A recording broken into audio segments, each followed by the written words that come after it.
Voilà, maintenant, la parole va vous être donnée. Alors, s'il vous plaît, deux choses. Étant donné que le pays souhaite faire un enregistrement de toute cette table ronde et des questions, si vous voulez bien, lorsque vous prenez la parole, vous vous présentez très rapidement, vous ne déclinez pas un CV, mais vous dites qui vous êtes et ce que vous faites, et puis si vous pouvez adresser votre question directement à l'une ou l'autre, pour qu'on puisse cibler, prendre le maximum de questions et y répondre confortablement. Merci beaucoup. Madame devant, voilà. Oui, bonjour. D'abord, je tenais à vous remercier pour la qualité de vos interventions. C'était très intéressant. Je me présente. Donc, je suis Florence Bonani de la société Provence Plat.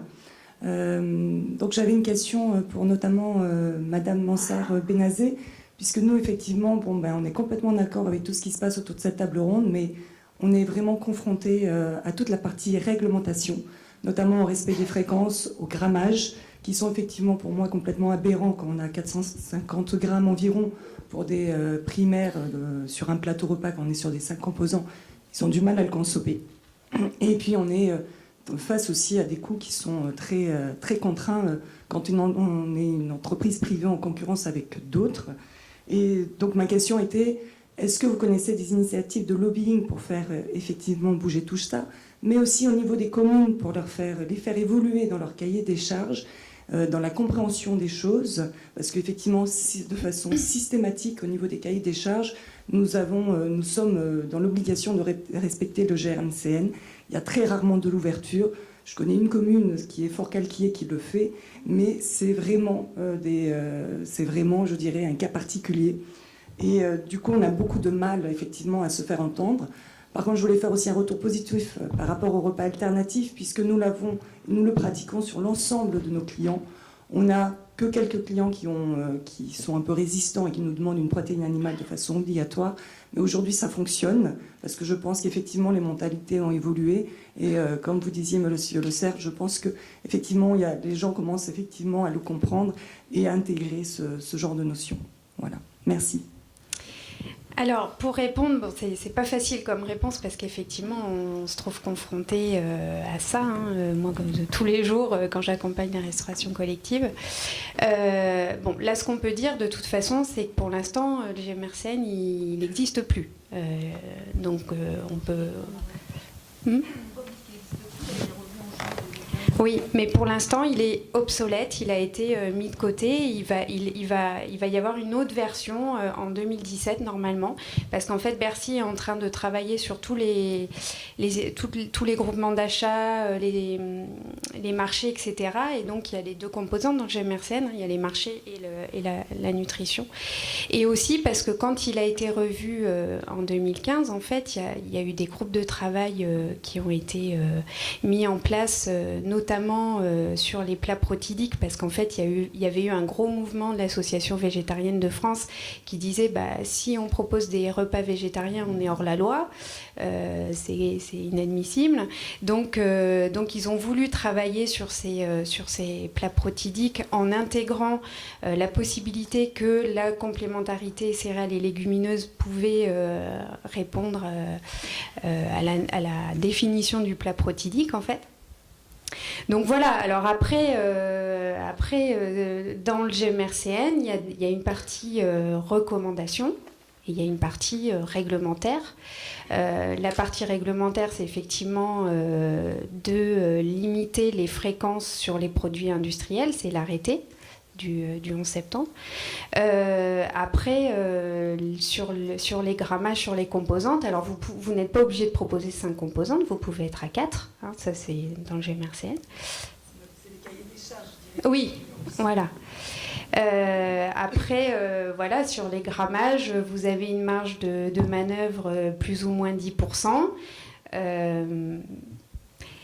Nous, je ne connais pas vraiment vos contraintes en tant que société privée. C'est sûr qu'il faut répondre à la demande. Nous, on prend des libertés avec une justification nutritionnelle. Je pense que c'est là où les fiches techniques sont très importantes. Qu'elles soient élaborées par les cuisiniers, validées pourquoi pas par une diététicienne en termes d'apport. Voilà, j'ai pas tellement de réponses. En fait, je pense que ce qui est intéressant, c'est de voir comment il va évoluer. C'est vrai que le GMRCN a été fait par le ministère des Finances, hein, et il y a beaucoup de lobbies. Et bon, pour avoir fait partie du groupe de travail sur les protéines végétales, c'est compliqué. C'est compliqué. Voilà. Désolée. Alors, si je peux Madame Hatt se propose de faire un complément d'information, allez-y. Oui, parce qu'on parle du GEMRCN. En fait, la valeur du GEMRCN, si vous voulez, c'est une recommandation. En revanche, ce qui s'applique, c'est le décret de 2011. C'est de lui dont il faudrait parler. L'obligation, et c'est obligatoire, et ça s'impose à tous les établissements, ou votre y compris, en restauration collective, c'est 4 ou 5 composantes, n'est-ce pas? Donc, dont 3 obligatoirement, à savoir le plat et son accompagnement. Le décret ne précise pas, la notion de plat principal n'est pas définie. Il faut se référer à l'annexe pour savoir, et aux fréquences, puisque c'est calculé sur 20 jours, et donc c'est les fréquences qui vous disent ce qu'est le plat principal, la notion de plat principal. Elle vous en donne une idée, et c'est pas si contraignant que ça. Il y a quand même une marge de manœuvre, après, qui est étudiée au cas par cas, parce que ça, c'est contraignant, en revanche, ce décret. Donc, le plat principal, c'est quoi? C'est 8 fois sur 20 protéines animales, mais protéines animales, c'est 4 fois animal terrestre, 4 fois animal aquatique. Là, il y a un rééquilibrage et donc il y a une volonté du législateur de laisser, je dirais, une forme d'espace disponible où après, vous avez quand même la liberté d'aménager en sachant, alors vous disiez pour les petits, c'est trop 4 ou 5 composantes, vous avez obligatoirement le plat principal, l'accompagnement, le produit laitier. Ce qui est en option, c'est pas n'importe quoi, c'est l'entrée ou le dessert. Après, vous servez 4, vous servez 5, comme vous voulez. Mais en tout cas, plat principal, accompagnement et produits laitiers, ça obligatoirement. Je complète juste rapidement par rapport au plat alternatif. En fait, dans le GMRCN, dans le décret, on aurait le droit d'en mettre que 3 sur 20. Puisque dans le décret, c'est moins de 4 sur 20. Et donc, c'est 3 fois sur 20 un plat ça rentre dans la catégorie moins de 70% du grammage recommandé. Donc, c'est là où on peut se permettre de mettre soit un grammage réduit de viande, soit pas de viande du tout. Puisqu'en fait, on est à moins de 70%, mais on n'a pas de minimum. Oui, mais on est bien d'accord, enfin, je ne pense pas dire de bêtises, c'est une recommandation, hein? Pas le décret. Le décret est contraignant qui est issu, en fait, des réflexions du GMRCN. Et j'étais la semaine dernière, par exemple, à Rennes, au lancement du plan alimentaire durable, où se posait cette question, justement, d'introduire, par exemple, un repas végétarien par semaine. Et donc, si vous voulez, aujourd'hui, qu'est-ce qui se passe? C'est que quand, par exemple, un établissement décide d'introduire un repas végétarien par semaine, malgré le décret de 2011, eh bien, c'est au cas par cas, c'est-à-dire qu'après c'est une question d'équilibre, c'est pas du tout... vous avez une contrainte 8 fois sur 20 pour le plat principal, c'est tout. C'est là où la fiche technique... Bon, il faudra faire bouger les lignes, on compte sur vous Jean-Michel. Il y a un monsieur qui a le micro, ou pardon, une dame avant, excusez-moi. Bonjour à tous, merci pour vos interventions, c'était vraiment très très bien. Voilà, je me présente, je m'appelle Nathalie Alamano, je m'occupe de la restauration scolaire à la mairie d'Aubriançon. Nous avons mis en place un menu alternatif tous les mardis, avec notamment des légumineuses et des céréales. Donc ce que vous avez parlé, ça nous parle, nous aussi, puisque ça marche. En effet, on peut vous le confirmer, ça fonctionne chez nous. Par contre, j'avais une question pour le docteur Le Cerf par rapport au soja. On entend beaucoup de choses par rapport à la composition du soja. Et avant de mettre en place du soja dans nos menus alternatifs, j'aurais aimé avoir votre avis, docteur. Merci. Qu'est-ce qu'on entend? C'est le problème des isoflavones, des phytoestrogènes, etc. D'accord, ok. Effectivement, il y a eu en 2003 ou 2004 un rapport de l'ANSES, donc l'Agence nationale de sécurité sanitaire des aliments, qui a dit attention, soja, phytoestrogènes, donc qui sont en fait des polyphénols tout à fait particuliers du soja. Il y en a d'autres dans d'autres légumineuses. Qui ne doivent pas dépasser 1 mg par kilo de poids et par jour. En fait, c'est un niveau qui est très élevé. On n'arrive pas à consommer de telles quantités. Il faudrait vraiment consommer des quantités absolument énormes. C'était basé essentiellement sur des études faites chez l'animal ou in vitro qui suggèrent qu'il pourrait y avoir des effets du type perturbateur endocrinien. Vous savez qu'on en parle beaucoup, mais tous les perturbateurs endocriniens ne sont pas, en fait, c'est un très mauvais terme, ne sont pas forcément négatifs. La preuve, on en mange tous les jours. Quand on mange des pois chiches, on mange des perturbateurs endocriniens qui sont très utiles. C'est parce que le terme est mauvais. Donc il faudrait changer le terme, et déjà ça serait mieux. Il y a des perturbateurs endocriniens qui posent des problèmes, bien entendu, et d'autres non.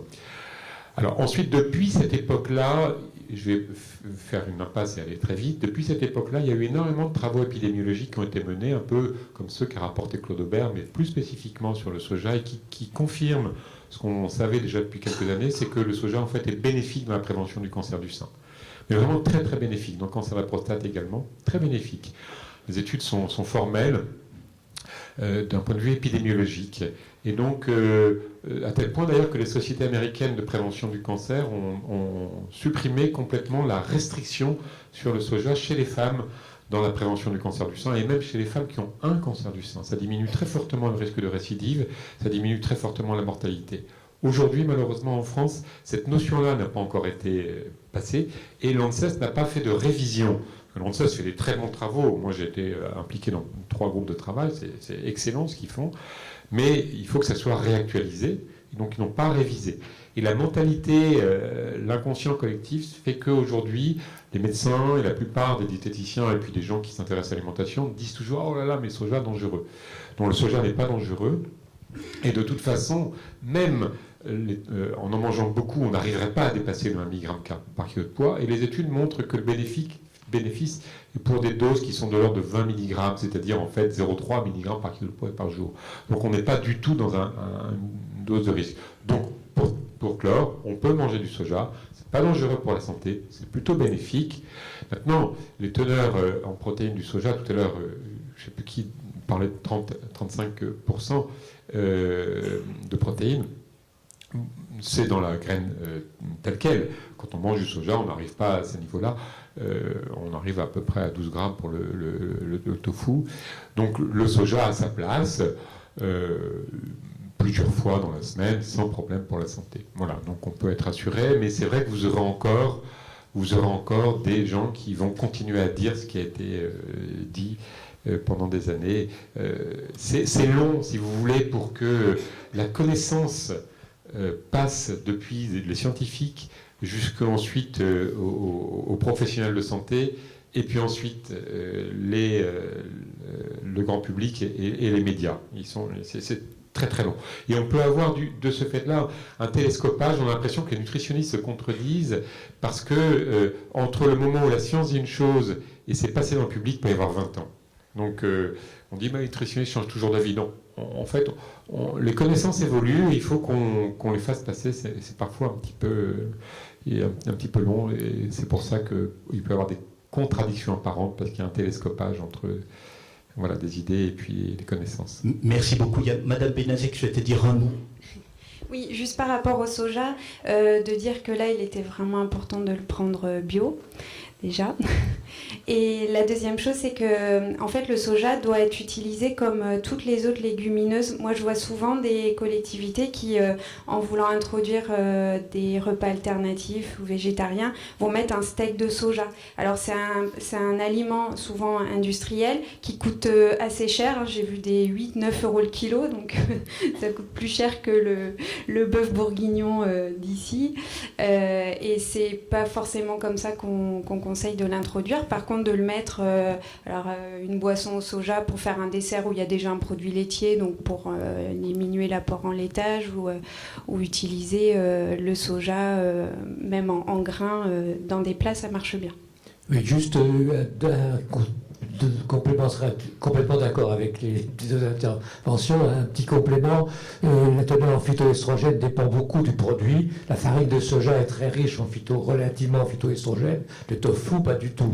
Ou le lait de soja, pas du tout. Et deuxième chose, il y a quand même un truc que j'aime beaucoup et qui est très peu connu, qui est le tempeh, où on mange le grain entier, et là on a des teneurs en protéines de l'ordre de 30%. Commentaire gratuit de l'animateur que je suis, qui sort de sa casquette de temps en temps. Le débat sur les œstrogènes et leur biodisponibilité dans le soja est curieusement apparue, me semble-t-il, à un moment où on a beaucoup dénoncé les pesticides et l'impact des oestrogènes dans les pesticides pour les perturbateurs endocriniens. Fin de la parenthèse. Monsieur, pardon, allez-y. Oui, bonjour, Lionel Martin. Donc moi je suis à l'Observatoire du territoire Métropole Aix-Marseille-Provence, territoire du Pays d'Aix. Je félicite le Pays de Provence d'avoir réussi à réunir une telle palette d'intervenants de qualité. Et je remercie en particulier Jean Montagard d'être intervenu sur la qualité des aliments et en insistant sur, on a parlé de durable, des aliments issus d'une agriculture durable, des aliments locaux, mais d'insister que si on prend des aliments complets ou semi-complets, il fallait qu'ils soient bio. Ça vient d'être dit aussi par rapport aussi au soja. Donc sur aussi les modes de production, et c'est vrai qu'autour de la table, là j'ai bien vu que c'était quelque chose qui était plutôt en aval, destiné au chef de cuisine, mais il y a le producteur, et donc voir aussi l'intérêt, puisqu'il y a les légumineuses dans l'assiette, c'est très important, et ça c'est Claude Hébert qui me l'a appris, les légumineuses dans les champs, c'est important aussi parce que ça change aussi les modes de production, parce que ça capte l'azote, etc. Donc qu'il y a un lien entre tout ça et que c'est important parce que ça fait bouger les paysages, ça fait bouger les modes de production. Et donc aller vers la bio, aller vers la production locale qui soit plus diversifiée que ce qu'elle est actuellement, même si on est dans un pays de cocagne, il y a quand même une tendance à la spécialisation, et que tout ça, ça veut dire agir sur les filières agricoles en amont pour arriver à faire le lien jusqu'à l'assiette. Donc voilà, c'est deux petites remarques, et encore bravo pour la qualité des interventions. Merci de votre rapport, monsieur. Il y a madame qui a un micro devant, allez-y, je vous en prie. Oui.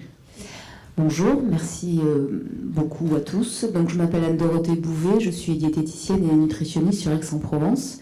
Et en fait, j'ai deux questions, une pour Aurélie Mansart et une pour vous, monsieur Cariou. Vous parliez des entrées, par exemple, pour les carottes râpées, rajouter des petites graines de sésame et tout ça. Et vous parlez aussi de mettre de l'alimentation végétarienne dans les crèches. Qu'en est-il des allergies? Parce que c'est vrai qu'il y a beaucoup de problèmes d'allergie qui se mettent en place. Et la deuxième question, pour vous, vous parliez donc de l'acceptation des élèves lors de la commission, où ça se passe très bien. Pour être intervenu en école, justement, où je parlais de ça, souvent les parents sont beaucoup plus difficiles à convaincre que les élèves. Donc comment vous faites? Voilà. Alors, par rapport aux allergies, c'est plutôt sur la crèche ou en général? Vous voulez savoir? Alors, en général, mais c'est vrai que souvent le problème est sur la crèche.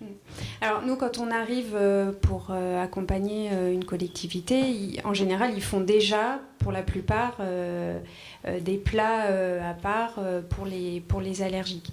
Et je dirais, quelque part, de redimensionner cette alimentation avec des produits bio, locaux, etc., en fait, on leur amène plus de diversité dans ce qu'ils pouvaient faire comme repas pour les enfants allergiques.